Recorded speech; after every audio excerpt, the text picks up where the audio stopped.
Bonsoir à tous. Écoutez, merci de vous connecter.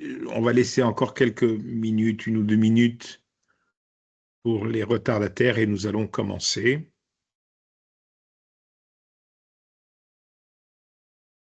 Cette, euh, cette réunion sera enregistrée, enfin est enregistrée et, euh, et vous pourrez donc la revoir et nous la diffuserons de toute façon sur la plateforme.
Bon, écoutez, je pense que nous pouvons commencer. Alors, comme je disais, bonsoir à tous et merci de participer à ce webinaire. Merci surtout à François Lemoine qui est en charge du développement commercial de StarCube et qui est notre partenaire depuis pas tout à fait le début du challenge, mais presque. StarCube est une société qui est basée à Genève et qui développe des outils d'analyse ESG et qui en fait profiter les portefeuilles du challenge depuis quelques jours, hein, puisque la grande difficulté pour tout le monde, c'est d'avoir des données fiables en matière d'environnement sociaux et de gouvernance. Et donc, ça nous a pris un petit peu de temps pour monter cela cette année. Nous avions un autre fournisseur de données l'année dernière, mais qui n'a pas renouvelé notre contrat. Pour le citer, c'était Standard & Poor's. Et comme ce sont des données extrêmement confidentielles, ils n'ont pas voulu continuer. Donc, nous avons trouvé un autre fournisseur, un excellent fournisseur, et qui va être avec nous pour le long terme. Alors, avant de passer la parole à François, je voudrais quand même préciser une chose importante, c'est que grâce à l'outil que StarCube met à votre disposition, vous pouvez donc mesurer la notation ESG à la fois de chacune des entreprises que vous avez en portefeuille, mais aussi de votre portefeuille dans l'ensemble. Sachez quand même que ce n'est pas une obligation d'avoir une stratégie ESG, mais simplement, si vous en avez une, vous avez donc un outil fiable pour le mesurer. Mais vous n'avez pas de points supplémentaires parce que vous avez une stratégie ESG ou on ne vous retire pas des points si vous n'en avez pas une. Hein, voilà, je tenais à faire cette petite mise au point avant de laisser la parole à François qui corrigera éventuellement les bêtises que j'ai pu dire. François, c'est à toi. Bonsoir, merci Aldo et bonsoir à tous. Aucune bêtise dans ce que tu viens de dire Aldo. Donc merci à tous de votre présence. Et donc aujourd'hui, moi ce que je voulais faire avec vous, c'est évidemment passer un petit peu de temps pour vous montrer l'outil qu'on a mis à votre disposition pour vous aider pour vous familiariser avec la gestion d'un portefeuille ESG, avec les données ESG et vous aider, encore une fois, si vous le souhaitez, puisque Aldo le disait, il n'y a aucune obligation, mais à intégrer de l'ESG dans vos portefeuilles. Mais avant cela, ce que je vais essayer de ne pas vous prendre beaucoup plus de 30 minutes. Et ce que je voudrais, c'est vous faire un petit peu toucher du doigt la difficulté, la complexité de la construction d'un portefeuille ESG, la complexité de la gestion des données ESG chez les asset managers pour vous faire percevoir vous faire comprendre un petit peu les challenges que Starcube relève pour le compte de ses clients asset managers et puis progressivement vous faire aussi entrevoir l'utilité que vous trouverez, j'espère, à utiliser la plateforme qu'on met à votre disposition. Donc, je vais prendre un petit quart d'heure, 10 minutes, un quart d'heure pour présenter, vous parler un petit peu de gestion ESG et vous présenter très rapidement Starcube. Et puis, on finira avec à peu près un quart d'heure, je pense, pour naviguer sur la plateforme et vous aider à la prendre en main. Voilà, j'espère que cet agenda vous convient. Donc, pour démarrer, ce que je voulais, c'était vous expliquer, vous rappeler, j'imagine que vous connaissez un petit peu tout ça, mais faire un petit retour en arrière sur l'histoire de la gestion ESG et vous montrer comment elle a évolué au cours des, on va dire, 30 dernières années et comment elle s'est complexifiée au fur et à mesure, combien la diversité des données ESG s'est accrue et vous faire encore une fois percevoir les challenges opérationnels que ça représente pour les asset managers. Donc, si on repart un peu du point de départ, l'ESG, pour faire simple, l'investissement socialement responsable, plus exactement, c'est quelque chose qui démarre à peu près vers la fin des années 90 et le début des années 2000. Et les premières approches, les premières méthodologies qui sont mises en œuvre par les asset managers, c'est des méthodologies très simples d'exclusion sectorielle. Donc, à l'époque, ce que l'on faisait, c'est que tout simplement, on définissait les secteurs sur lesquels on ne souhaitait pas être investi pour des raisons liées à une philosophie socialement responsable. Typiquement, les secteurs qu'on excluait, bah, c'est un petit peu toujours les mêmes usual suspects. Donc, on excluait les sociétés liées au tabac, liées à l'alcool, liées au secteur des jeux, des casinos, potentiellement un peu de nucléaire, de l'armement et puis des énergies fossiles. Cette approche, elle avait un avantage assez considérable, c'est qu'elle était très facile à mettre en œuvre et qu'elle ne nécessitait pas de données ESG. Donc finalement, il suffisait de savoir à quel secteur d'activité économique étaient rattachées les sociétés de votre univers d'investissement et puis vous saviez immédiatement si vous les excluiez ou pas. Donc c'était facile à mettre en œuvre, mais c'est une approche qui, vous le comprenez intuitivement, avait un énorme travers, c'est qu'elle vous faisait prendre d'énormes biais sectoriels.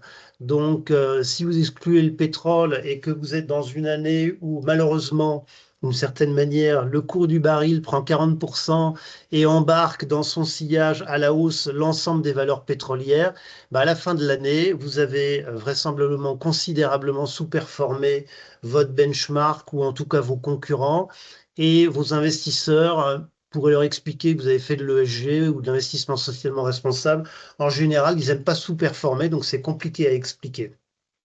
Donc, si on avance un petit peu dans le temps, les asset managers ont cherché à corriger ce défaut et on a commencé à parler de stratégies best in class. Donc, les stratégies best in class, c'est des stratégies qui prenaient un peu le contre-pied des stratégies d'exclusion. Donc, on disait on n'exclut aucun secteur. En revanche, ce que l'on va faire, c'est que on va sélectionner ou surpondérer dans nos portefeuilles et au sein de chaque secteur les sociétés les mieux notées en termes d'ESG. Et à partir du moment où on a commencé à mettre en place des stratégies best in class, bah, fallait bien évidemment être en mesure de ranker les sociétés au sein de chaque secteur en termes de qualité de leur profil ESG. On a commencé à voir apparaître des scores ESG, donc typiquement des scores distribués par des fournisseurs comme MSCI. Et donc, il a fallu, côté asset manager, commencer à gérer de la donnée MSCI. Sauf que ça restait une approche relativement simple d'une certaine manière, pas très élaborée, puisqu'on pouvait se contenter quelque part d'un score pour être en mesure de déployer une stratégie best in class. Mais assez vite, ces stratégies, elles ont aussi un petit peu touché leurs limites. Pourquoi? Parce que c'est bien beau d'utiliser un score tout fait par MSCI, mais ça ne vous permet pas véritablement de construire une philosophie ESG propriétaire, ça ne vous permet pas de construire un discours, ça ne vous permet pas de raconter une histoire et souvent les scores qui sont fournis par des prestataires extérieurs sont assez peu transparents. Donc on sait quel est le score de chaque entreprise, mais comment ce score a été construit et pourquoi une société est mieux notée qu'une autre, on ne sait pas trop et donc on n'est pas forcément en mesure d'expliquer la stratégie que véritablement on met en œuvre auprès des investisseurs. Et du coup, si on continue d'avancer un petit peu dans le temps, bah sur, on va dire, les 10 dernières années, on a eu, on a commencé véritablement chez les asset managers à faire de l'intégration ESG et à construire vraiment des stratégies ESG propriétaires. C'est-à-dire que là, on va plus se contenter d'un score, mais on va aller chercher de l'information granulaire sur toutes les informations qui permettent de caractériser le profil ESG d'une société et on va bâtir des méthodologies propriétaires pour voilà, véritablement euh, refléter dans le portefeuille que l'on construit la stratégie spécifique que l'on souhaite mettre en œuvre en tant que gérant ou en tant que société de gestion. Et du coup, là, vous commencez à toucher du doigt que eh bien, ça nécessite tout de suite beaucoup plus de données ESG et ça va nécessairement complexifier la mise en œuvre de votre stratégie et la gestion de vos données ESG. Alors, je n'ai pas pour objectif aujourd'hui de vous faire un cours magistral sur la gestion investissement socialement responsable. Il y a plein d'autres stratégies qui existent. Il y a vraiment une grande diversité de stratégies ESG qui sont mises en œuvre par les uns et les autres. Il y a des sociétés qui décident de créer des fonds thématiques pour jouer un thème bien particulier, comme je sais pas, la biodiversité, par exemple.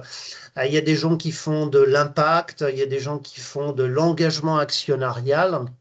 Je ne vais pas développer l'ensemble des stratégies, mais je voudrais juste, pour terminer d'un point, évoquer des stratégies qui sont très en vogue ces quelques dernières années, qui sont les stratégies de décarbonation de portefeuille et en particulier les stratégies net zéro.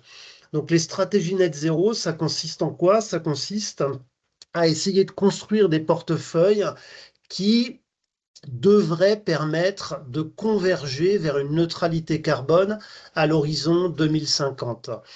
Et qui dit converger vers une neutralité carbone dit que nécessairement, vous avez besoin dès lors de disposer de trajectoires carbone sur les sociétés de votre univers d'investissement, ce qui veut dire que par rapport à ce que je présentais comme méthodologie précédemment, où on regardait dans le rétroviseur, c'est-à-dire on regardait des indicateurs publiés par les entreprises au titre, par exemple, de 2024, quand on veut faire du net zero investing, il faut non plus se contenter de regarder dans le rétroviseur, il faut construire des trajectoires carbone et disposer de données qui sont cette fois-ci prospectives.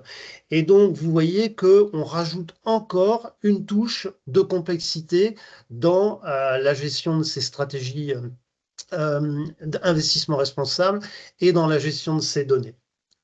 Alors, quelques mots pour m'écarter maintenant un tout petit peu des stratégies, de cette diversité de stratégies investissement responsable, pour vous faire toucher du doigt les problèmes opérationnels que ça crée chez les asset managers. Déjà, je voudrais vous parler d'enjeux en termes de volumétrie. puisque quand on bâtit des stratégies d'intégration ESG, quand on calcule des scores ESG propriétaires, comme je l'ai expliqué il y a quelques minutes, il faut disposer de beaucoup d'informations. Beaucoup d'informations, pour vous donner des chiffres, c'est souvent plusieurs centaines d'indicateurs que l'on va devoir aller collecter sur l'ensemble des sociétés de son univers d'investissement. Nous, on a typiquement chez nos clients des asset managers qui collectent de l'ordre de 500 champs d'informations sur l'ensemble des sociétés de leur univers d'investissement. Un univers d'investissement, c'est quoi? C'est l'ensemble des émetteurs sur lesquels vous êtes potentiellement autorisé à investir dans le cadre de votre gestion. Et là, de combien d'émetteurs on parle? Eh bien, souvent, chez les asset managers qui gèrent des portefeuilles d'actions monde, on va avoir des univers d'investissement de 10 000, de 15 000, parfois de 20 000 sociétés. Donc, vous voyez, 500 champs d'information à aller collecter sur parfois, disons, 15 000 sociétés. Ça commence à faire une volumétrie considérable. Et puis, pour en terminer sur les difficultés opérationnelles que ça soulève, ces informations, bien évidemment, elles ne sont pas délivrées en une seule fois, tel jour, au cours de l'année. C'est de l'information qui est mise à jour pratiquement quotidiennement. Vous avez quotidiennement des sociétés qui publient leurs comptes et qui donc publient de l'information ESG. Vous avez quotidiennement des sociétés qui sont inscrites ou qui sortent de listes de controverses. Et donc, c'est une information qui vit au jour le jour. Et puis, ces informations, vous allez les chercher auprès de fournisseurs de données ESG qui sont multiples. Bloomberg, MSCI, Refinitiv, FactSet, Sustainalytics. Tous ces fournisseurs utilisent des identifiants qui sont différents d'un fournisseur à l'autre. Donc, pour pouvoir naviguer dans vos jeux de données, il faut être en mesure de réconcilier les identifiants des différents fournisseurs pour que Accor, chez Bloomberg, ou chez Refinitiv ou chez FactSet, utilise le même identifiant dans votre base de données, que vous puissiez naviguer un petit peu naturellement dans l'ensemble de vos jeux de données. Et puis, il vous faut également être en mesure, à partir de cette information granulaire, de construire vos propres indicateurs propriétaires que vous allez décliner des informations brutes que vous collectez auprès des entreprises ou auprès des fournisseurs de données. Et il faut que vous puissiez également distribuer toute cette information des émetteurs vers les instruments sur lesquels vous investissez. Parce que quand vous avez 15 000 émetteurs dans votre base de données, vous avez potentiellement plus de 15 000 actions et vous avez aussi potentiellement tout un tas d'obligations que vous détenez en portefeuille. Donc voilà, tout ça pour vous faire toucher du doigt que la gestion, la construction d'un portefeuille ESG, c'est pas quelque chose qui est simple, c'est relativement complexe et c'est typiquement le genre de challenge pour lesquels StarCube va accompagner les asset managers pour les aider à la fois à automatiser toute la gestion de leurs données et à construire des indicateurs propriétaires. Et ensuite, on offre également toute une palette d'outils qui leur permettent, à partir de leurs données brutes ou propriétaires, de construire leur stratégie d'investissement socialement responsable. Alors, à partir de là, j'espère que je ne vous ai pas pris trop de temps et surtout pas trop fatigué avec ce retour sur un petit peu l'histoire de la gestion ESG. Je partage mon écran et je vais vous montrer un petit peu comment naviguer dans la plateforme qu'on a mis à votre disposition. Mais au préalable, juste un petit mot pour vous dire que sur le site Nextwise, depuis le site Nextwise, vous pouvez le faire bien évidemment en direct aussi. Vous pouvez accéder au site de StarCube voilà, en cliquant sur les trois petits points en haut à droite de votre écran. Une société, ça vous permet de parcourir les websites de l'ensemble des sociétés partenaires du Next Challenge. Donc, vous trouverez assez facilement StarCube. Et depuis là, vous pouvez basculer sur notre site Un mot pour vous dire que sur la homepage, vous pourrez donc en savoir un petit peu plus sur ce que fait StarCube, mais comme je vous le disais, on automatise la gestion des données des asset managers et on offre des outils d'aide à la construction de portefeuille. Et pour ceux d'entre vous qui êtes les plus curieux, je vous invite à parcourir un petit peu notre rubrique ressources où on a plein d'articles qui permettent de creuser ce que je vous expliquais, qui expliquent ce que c'est de décarboner un portefeuille, qui expliquent en quoi consiste par exemple l'optimisation 3D, c'est-à-dire comment on optimise un portefeuille en tenant compte tout à la fois des trois dimensions que sont le rendement, le risque et la dimension durable des sociétés dans lesquelles on investit. Et puis, vous y trouverez également des cas d'usage sur la mise en œuvre de stratégie net zéro, par exemple, chez les clients de StarCube. Voilà, j'en ai fini pour parler de moi, d'une certaine manière, ou en tout cas de l'entreprise que je représente. Et donc, je reviens sur Nextwise et on va maintenant rentrer directement dans la plateforme. Donc, pour ce faire, c'est très simple. Vous allez sur votre profil, vous accédez donc à une palette d'outils, Optimum, que vous connaissez, je pense, déjà relativement bien. Et puis StarCube, donc on clique sur StarCube. Et à partir de là, vous avez dû recevoir de la part de Nextwise des identifiants et des mots de passe. Donc, vous saisissez votre identifiant, votre mot de passe. Vous cliquez non pas sur Single Sign-On, mais vous cliquez sur Login et vous accédez à la plateforme. Deux petits mots pour vous expliquer ce que vous trouvez tout à fait en haut de l'écran. Donc, en haut de l'écran, vous trouvez tout d'abord une petite roue ici qui vous permet de vous déloguer, le cas échéant, et qui vous permet aussi de choisir le fond d'écran que vous préférez. Donc, moi, pour la démo, j'ai préféré un fond blanc. Mais si vous êtes plus à l'aise avec un fond dark, vous avez la possibilité de basculer sur un fond noir, comme typiquement des écrans Bloomberg. On va rester sur notre fond blanc. Deuxième petit commentaire pour vous dire que la partie haute et en haut à gauche de l'écran ne vous est pas utile. Donc, ça ne sert à rien d'aller cliquer dans Workspace ou d'aller cliquer dans les différents menus ici. Ça ne vous mènera nulle part qui vous soit utile. Donc, votre seul intérêt, c'est de regarder les différents écrans d'analyse qui vous sont proposés dans la partie Analysis. Et vous y trouverez trois écrans qu'on va maintenant parcourir. Un écran qui permet d'analyser le profil ESG d'une société en particulier. Ensuite, vous avez un écran qui vous sera propre, qui vous permet d'analyser le profil ESG de votre portefeuille. Et enfin, vous avez un troisième écran qui vous permet d'analyser le profil ESG de l'ensemble des titres qui sont éligibles dans le cadre du Next Challenge.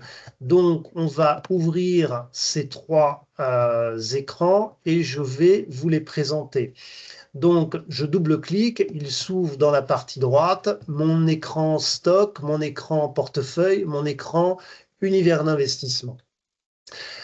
Pour gagner de la place, j'ai la possibilité de refermer toute cette fenêtre de gauche, voilà, en cliquant sur la petite flèche ici. Donc, je referme ma fenêtre de gauche. Si je veux la rouvrir, je n'ai qu'à cliquer sur à nouveau la petite flèche. Voilà, donc on va rester dans cet espace. Et donc, on a encore une fois en haut à gauche nos trois vues qu'on va parcourir. Et chacune de ces vues, comme vous le voyez, elle est constituée d'un certain nombre d'onglets qu'on va également parcourir. Donc, je démarre sur ma vue Action. Donc ça, le but, c'est de regarder un certain nombre d'indicateurs ESG à l'échelle d'un titre en particulier. Alors, le titre qu'on est en train de regarder, il est indiqué en bas à gauche de l'écran et il se trouve que c'est le titre Hermès dont l'identifiant est indiqué ici, C-RMSE. Si vous souhaitez regarder un autre titre qu'Hermès, ce qui est le but a priori, il vous suffit d'aller modifier d'aller modifier l'identifiant ici, mais plus exactement d'aller saisir le nom de la société que vous souhaitez analyser. Donc, si je veux regarder, par exemple, Total Énergie, je saisis le nom de Total et en général, il arrive assez vite en haut de la liste des titres. Je double-clique et maintenant, les informations auxquelles j'ai accès ne sont plus relatives à Hermès, mais à Total Energy. Voilà. Pour les besoins de la démonstration, j'ai choisi de regarder LVMH. Donc, je tape LVMH et je sélectionne LVMH. Alors maintenant, qu'est-ce qu'on a dans notre tableau? Eh bien, on a donc pour LVMH, tout d'abord, un score qui a une valeur relative. C'est Starcube qui l'a calculé à partir des 40 indicateurs que nous a fournis Cofficem, mais il a le mérite d'exister. Et donc, ce que ça nous dit, c'est que LVMH, d'après nos calculs, a un score sur 100 qui était de 60 en 2022, 58 en 2023 et finalement relativement stable à 61 en 2024. Ensuite, si on descend dans le tableau, vous allez retrouver un certain nombre d'indicateurs environnementaux. Je vous laisserai les découvrir, je ne vais pas tous les parcourir, mais typiquement quelque chose qui est assez intéressant, c'est l'intensité des émissions de gaz à effet de serre de la société. Donc on est sur LVMH, c'est un titre qui n'est pas évidemment très émetteur de gaz à effet de serre. Donc cette société, elle a en 2024, elle émettait en 2024 95 tonnes de CO2 par million d'euros de chiffre d'affaires, ce qui, vous le verrez par comparaison avec d'autres sociétés, est relativement faible. Et puis, si on continue à se déplacer vers le bas, on a un certain nombre d'indicateurs sociaux ou de gouvernance qui sont accessibles. Je vais en regarder que deux ou trois. Ici, par exemple, on a le pourcentage des femmes dans les effectifs de l'entreprise. Donc, LVMH, c'est une société qui est très féminisée avec à peu près 71% de femmes dans les effectifs de l'entreprise. Et puis, on peut également regarder, toujours si on veut regarder la dimension un petit peu parité, la représentation des femmes au conseil d'administration de la société. En l'occurrence, on est sur une société où il y a une parité exacte qui est respectée en 2024, en tout cas, avec 50% de femmes dans le conseil d'administration de l'entreprise. Voilà, vous pourrez parcourir l'ensemble de ces indicateurs. Si on continue à descendre, on a des indicateurs qui sont de nature, qui sont qualifiés de financiers, mais qui en l'occurrence correspondent aux indicateurs de taxonomie qui sont exigés par la réglementation européenne sur le SFDR. Voilà, donc en tout, on a mis à votre disposition à peu près une quarantaine d'indicateurs pour vous permettre d'analyser les actions, votre portefeuille ou l'univers d'investissement. On a d'autres onglets qui sont présents, donc toujours sous cette vue stock. On a un petit onglet que j'évoque rapidement, un disclaimer. Ce disclaimer, il dit deux choses principalement.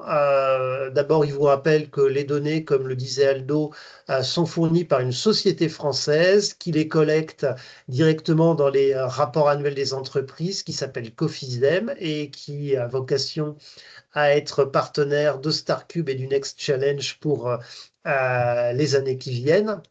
Et puis, elle vous rappelle quelques règles élémentaires dans l'utilisation des données, à savoir que ces données vous sont fournies à l'usage exclusif du Next Challenge et donc vous n'avez pas le droit de les extraire ou de les utiliser à toute autre fin que le Next Challenge.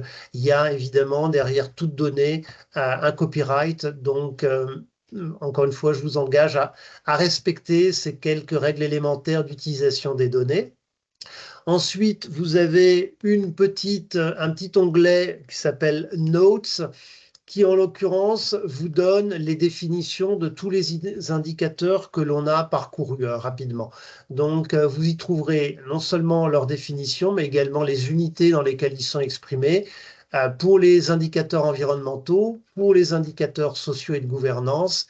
Et puis, si on continue si on brose un peu vers le bas, pour les indicateurs financiers ou de taxonomie. Tous sont brièvement expliqués dans ces notes. Donc, l'onglet ESG Metrics, c'est celui qu'on a parcouru d'ores et déjà. Et enfin, vous avez un dernier onglet qui permet de visualiser l'évolution du score ESG, toujours du titre LVMH. Sur les 3 dernières années. Donc, ça nous dit quoi?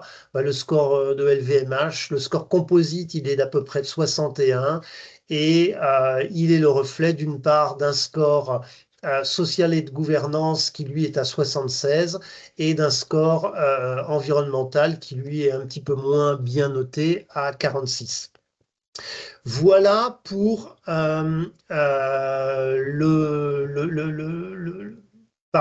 l'écran spécifiquement dédié à l'analyse d'une action.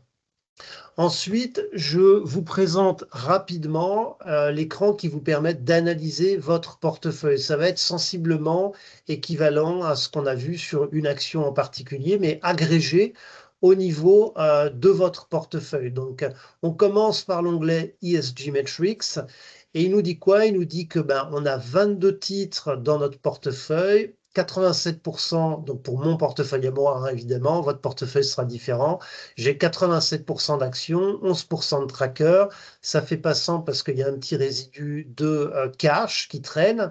Le score ESG agrégé au niveau de mon portefeuille, il est de 49. Et puis, on va pouvoir parcourir les mêmes indicateurs. Donc, j'ai une intensité carbone de mon portefeuille qui est de 640 tonnes de CO2 par million d'euros de chiffre d'affaires. Et j'ai un portefeuille qui a à peu près 56, pardon, je suis pas qui a 44% de femmes en moyenne représentées au conseil d'administration. Ça, c'est la vision agrégée des indicateurs à l'échelle de mon portefeuille. Ensuite, on a un onglet qui s'appelle Portefeuille qui, lui, vous permet de parcourir l'ensemble des titres de votre portefeuille pour aller les analyser un par un. Dans cet onglet, je peux faire plusieurs choses. Je peux tout d'abord organiser mes données en fonction de la colonne qui m'intéresse. Donc, si je clique sur type d'actif, ça me permet d'afficher en haut de mon écran les actions et en bas les trackers. Les trackers, c'est pas très intéressant de les regarder parce qu'on n'a pas d'informations ESG sur les trackers. Je peux également filtrer mon univers pour ne regarder que les actions. Donc, voilà, ici, je décide de supprimer les trackers de mon écran de visualisation. Je peux continuer à trier pour, par exemple, trier sur le secteur. Et puis, une chose qui est assez importante, donc à droite, vous allez retrouver les 40 indicateurs sur l'ensemble des titres de votre portefeuille. Une chose que je vous encourage à faire, c'est à venir sur cette colonne nom des sociétés, à cliquer sur les 3 petits points et à venir épingler, donc faire un pin colonne, pin left.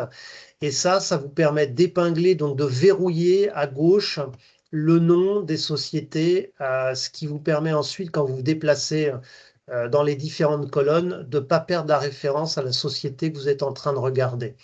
Donc là, je pourrais par exemple me dire, tiens, par rapport à mon portefeuille, j'aimerais bien le ranker par intensité carbone pour voir quels sont les titres qui contribuent le plus à l'intensité carbone de mon portefeuille. Et ça me permet de voir tout de suite que, tiens, Nexans, si je veux réduire l'intensité carbone de mon portefeuille, c'est peut-être un titre qu'il faudrait que je réduise ou que je supprime purement et simplement. Ensuite, si on continue à parcourir les différents onglets, et j'en ai plus que pour quelques minutes, on va aller assez vite. On vous a ajouté quelques onglets qui sont un petit peu du bonus. Donc ici, c'est un onglet qui permet d'afficher les 10 titres qui ont la plus faible intensité carbone dans mon portefeuille. Donc voilà. Donc on a Crédit Agricole, par exemple, qui a une intensité carbone qui est pratiquement nulle. On a la même chose pour afficher les titres du portefeuille qui ont la plus forte intensité carbone. Donc, on retrouve évidemment Nexens. Et puis, on a quelques graphiques qui permettent d'avoir une représentation du portefeuille par pays.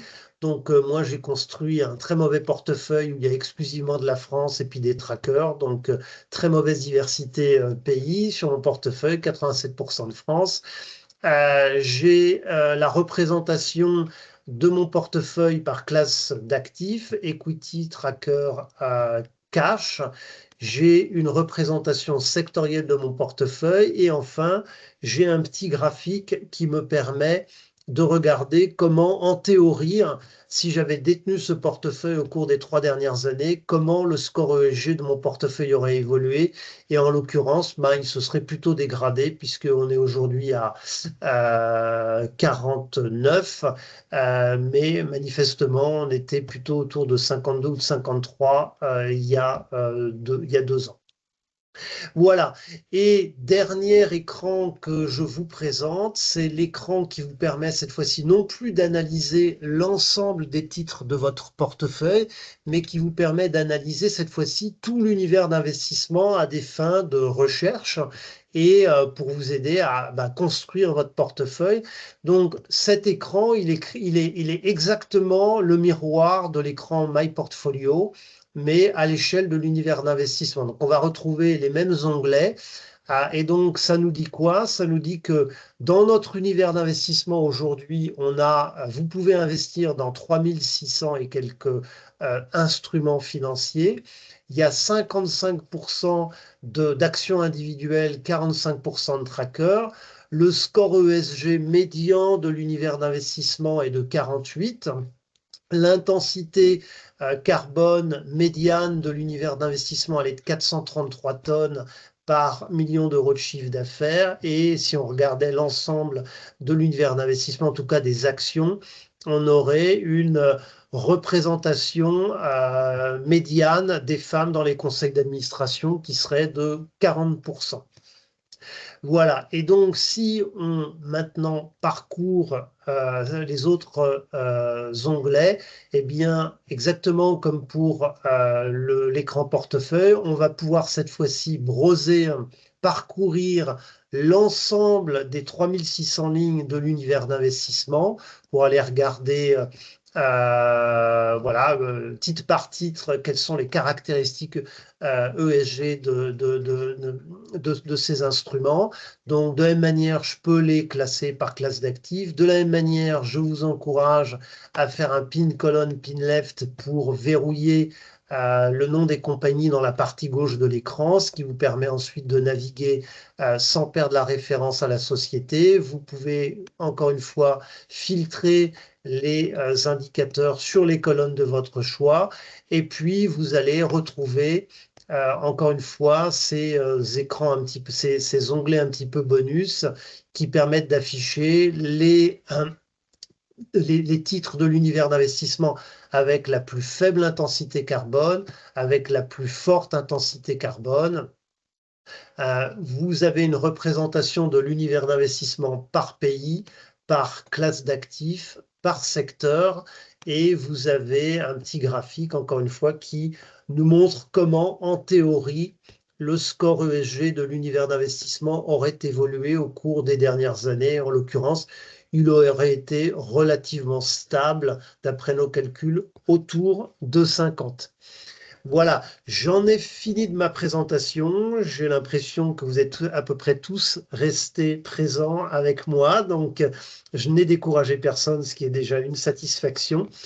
Merci beaucoup de votre attention. J'espère que ça vous sera utile, que ça vous a intéressé, que vous serez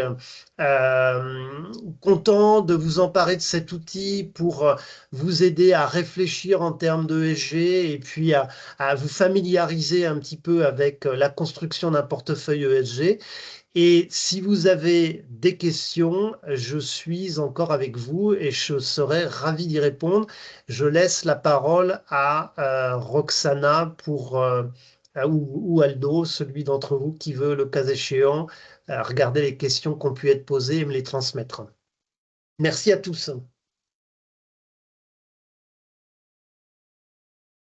Merci beaucoup François. Si vous avez des questions, n'hésitez pas. Donc François est là pour vous répondre. Vous pouvez soit prendre la parole directement, soit les poser sur le chat. On y répondra également. Alors j'en profite, si vous n'avez pas reçu vos identifiants, pensez à regarder vos spams et également autoriser le nom de domaine de Nextwise au passage, puisqu'on communique pas mal par mail. Et si vous ne les trouvez pas dans vos spams, n'hésitez pas à nous envoyer un petit email, hello@nextwise.fr. On vous les renverra bien sûr. Est-ce que vous avez des questions ou est-ce que tout était parfaitement clair? Bah voilà, c'était super clair. Voilà. Merci beaucoup, Ilyes.